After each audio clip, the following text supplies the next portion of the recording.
Welcome to the start of the VPL5. The first major exercise in every edition of the VPL is the draft. What is the draft and why is it major? This video is meant to provide some insight on just that.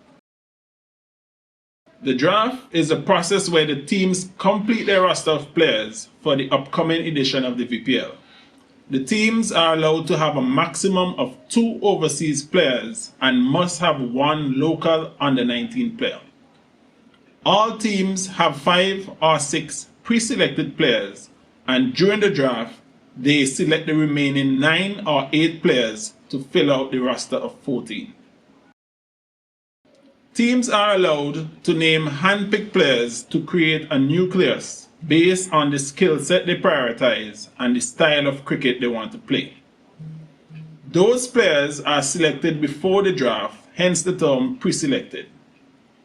In previous editions, all pre-selected players had to be local players that played in the same team in the previous edition.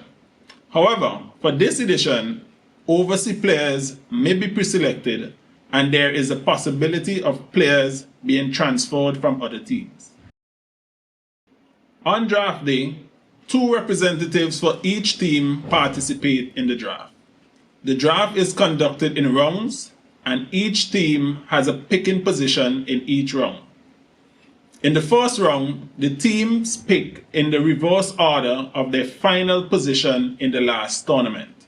That is, the last team, divers, picks first and the first place team, hikers, picks last.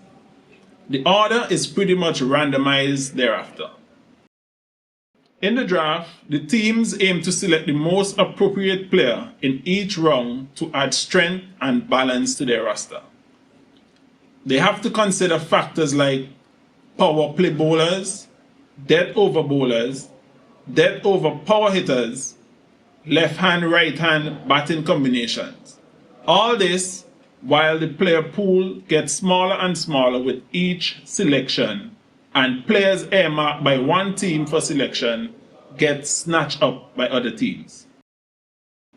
Tune in on Monday, 27th February, 5:30 p.m. Atlantic Standard Time for the launch and draft, as the teams take the first step in constructing the squads that will vie for the VPL5 championship.